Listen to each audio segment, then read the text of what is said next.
atentar para alguns detalhes interessantes. E um desses detalhes eu não comentei ainda. Como é que se mede mesmo a energia de uma partícula de luz? Como é que se mede a energia de uma partícula de luz, o chamado fóton? Depende do que a energia do fóton? Tem a ver com lambda, é verdade. A energia do fóton é H vezes F, onde F?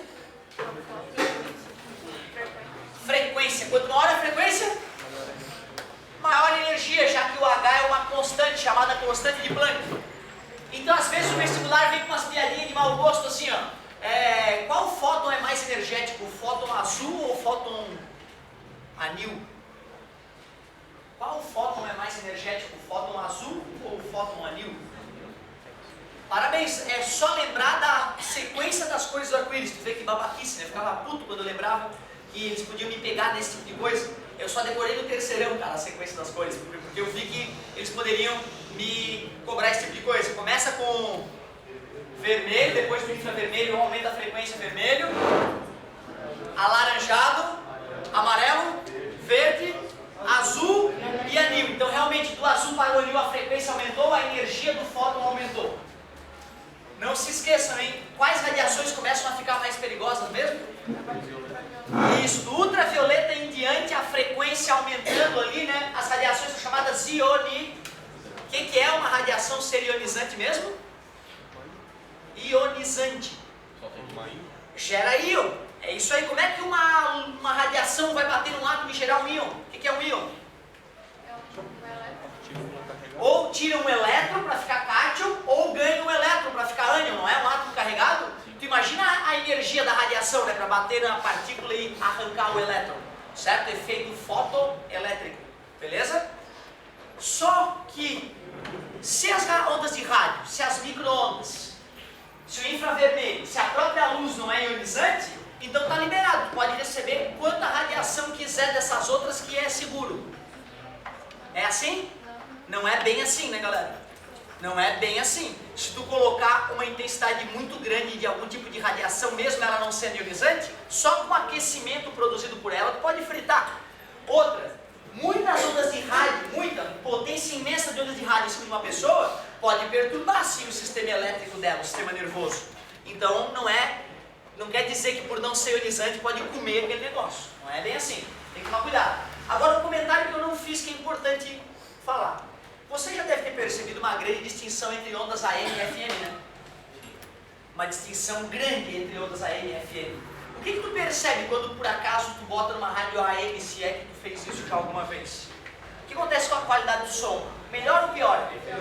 É inferior, né? Se tu estiver escutando uma música numa rádio AM, a mesma música numa rádio FM, é absurdamente distinto. Poderia ter uma pergunta, por que continuam transmitindo em AM se a FM tem uma qualidade melhor, é mais moderna, né?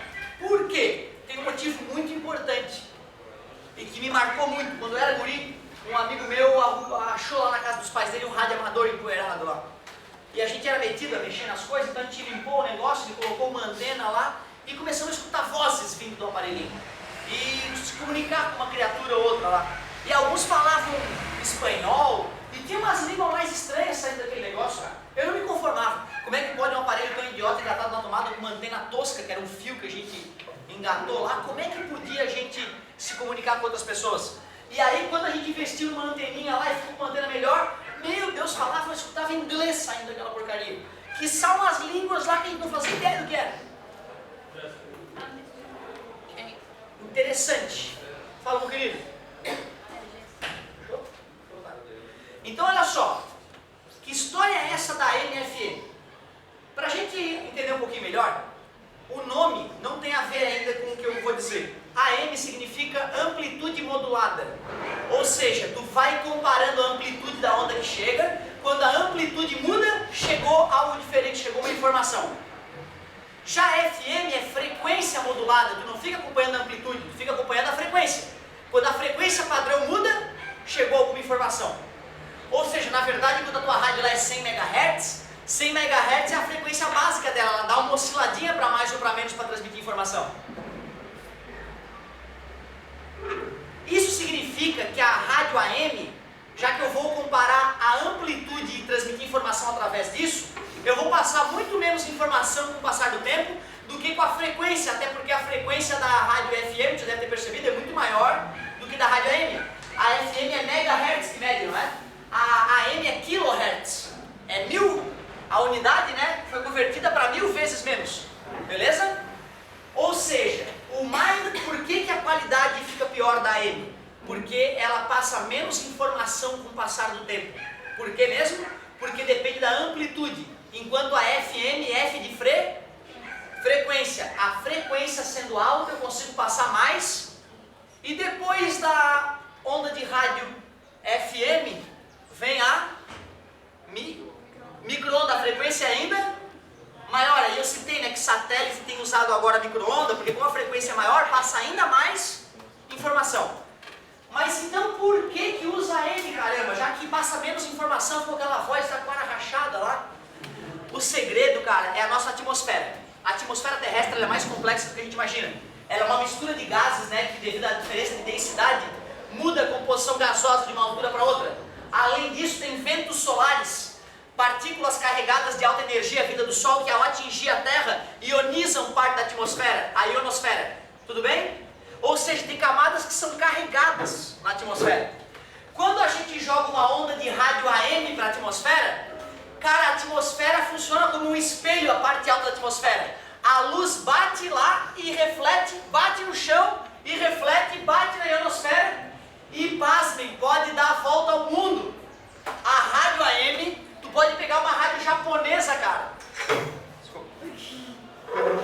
Tem uns rádios da Philips que é mais antigão. Cara, aquilo ali tem tudo quanto é tipo de frequência. É só alemão,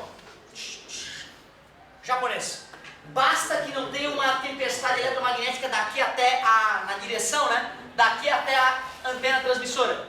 Ou seja, o objetivo de a gente usar rádio AM é a grande capacidade de atingir distâncias enormes no planeta Terra, dentro do planeta Terra. Porque já que a luz está batendo, já que a AM está batendo na atmosfera e voltando, ela não está indo para o espaço. Se eu quiser me comunicar com um satélite ou com um astronauta na Lua, eu posso usar AM? Não faz o menor sentido, eu tenho que usar FM. Já percebeu quando vai passear de carro? 100 km de Floripa, tua rádio já não pega direito. Por que mesmo? Porque a Terra é redonda.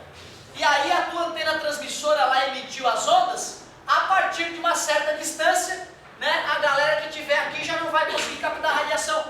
Beleza? Então tu vê, importante, a UFSC cobrou algum tempo atrás e a UFSC gosta de repetir as historinhas. Certo? Por isso que a gente recomenda que vocês façam, né, os vestibulares anteriores para pegar a ideia, pegar a filosofia da história. Então de repente está na hora de eles nos cobrarem isso de novo. Cuidado! AM, menos informação, pior qualidade, porém grande alcance. Isso me faz lembrar algo que me marcou muito.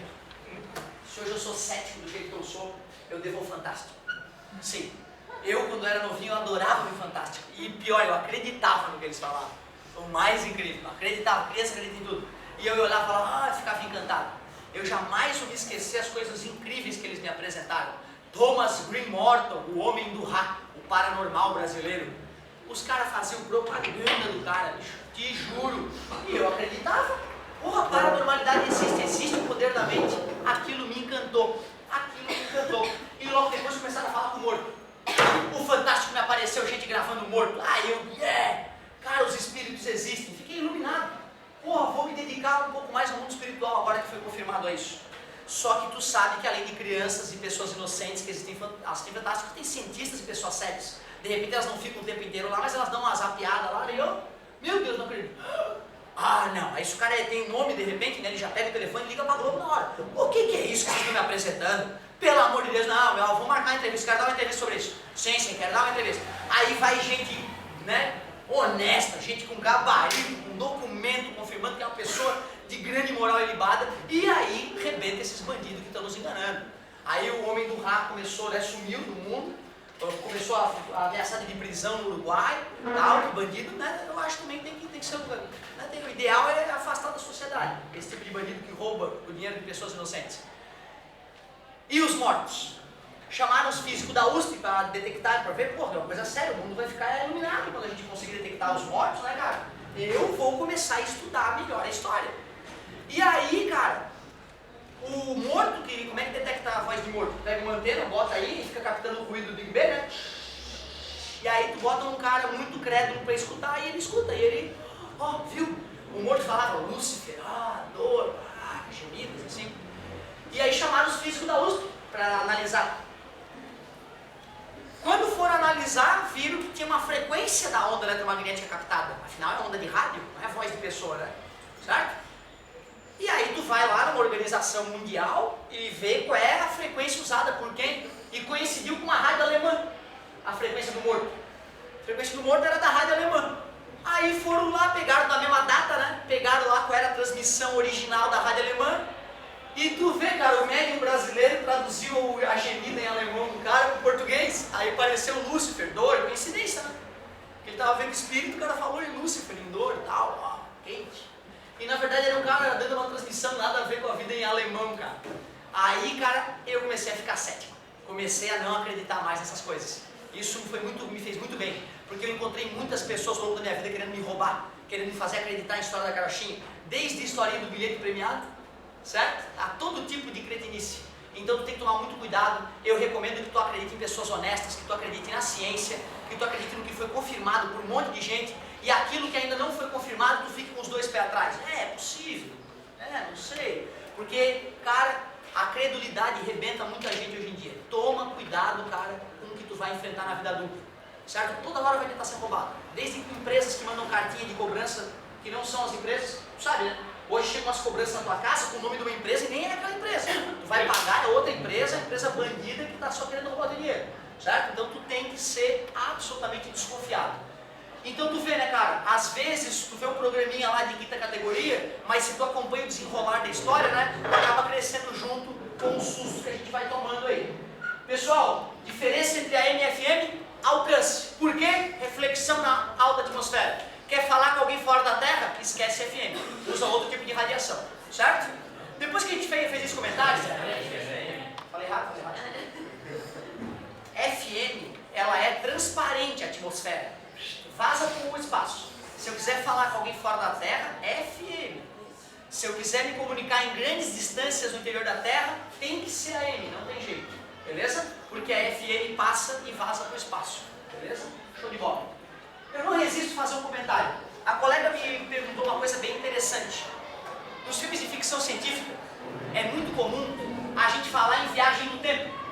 E a física trata de viagem no tempo em alguns momentos da física moderna. Só que tem um detalhe que é importante ficar claro. A ideia de presente, passado e futuro é uma criação humana, certo? A gente criou essa ideia cultural porque é indispensável tu lembrar uma pessoa que tu quer ensinar alguma coisa do que aconteceu na vida dela antes, para ela ver, é mesmo. Porque assim, gente, eu já cometi 1000 vezes o mesmo erro na minha vida. A galera fala, cometer um erro é humano, repetir o erro é burrice.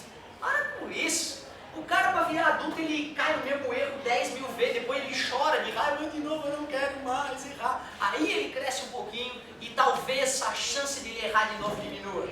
É brabo, cara. Então assim, a gente tem que tomar cuidado. Na hora de... O que eu estava falando?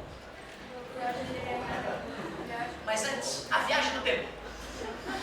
Quando o ser humano criou a ideia, agora eu lembrei, quando o ser humano criou a ideia de passado, presente e futuro, é para corrigir o erro da criança. É para falar, olha, no teu futuro, quando tu for adulto, vai acontecer assim, assim, assado, se tu continuar fazendo as cagadas que tu fez ontem. Aí a literatura vem e enche a nossa mente de brilho com a ideia de passado, presente e futuro. Chega uma hora que as pessoas estão discutindo, o que aconteceria se eu voltasse no passado e matasse meu pai antes dele nascer? Até porque apareceu no filminho, De Volta para o Futuro, 1, 2 e 3 são divertidíssimos, certo? São divertidíssimos ainda hoje.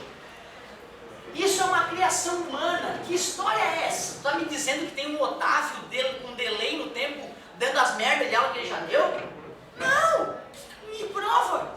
Outra, tem um Otávio que já terminou a faculdade, que já está lá na frente? Não, meus átomos estão aqui, refletindo a radiação para o olho de vocês agora. Quando a física aceita falar de viagem no tempo, é algo muito mais mais sutil que isso.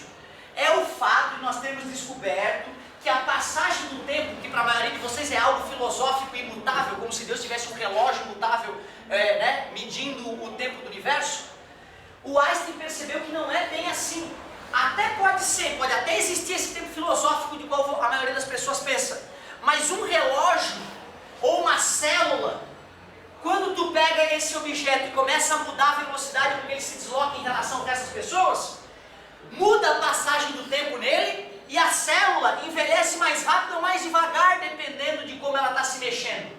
Ou seja, se eu entro numa nave e começo a me deslocar em velocidades próxima da velocidade da luz em relação a vocês, o meu organismo vai envelhecer mais lentamente do que o de vocês.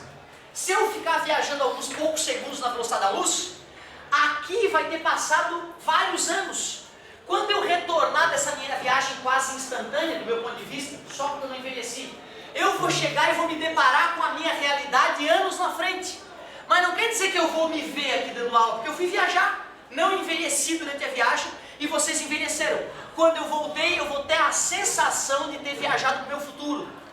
Mas só a sensação. Eu só envelheci menos, perdi o contato com os meus seres amados que ficaram aqui na Terra. Não fiquei vivendo com eles. Essa é a viagem no tempo única possível aceita pela física. Ah, professor, ele volta agora? Não volta. Não volta, porque não existe aquilo acontecendo. Tá beleza?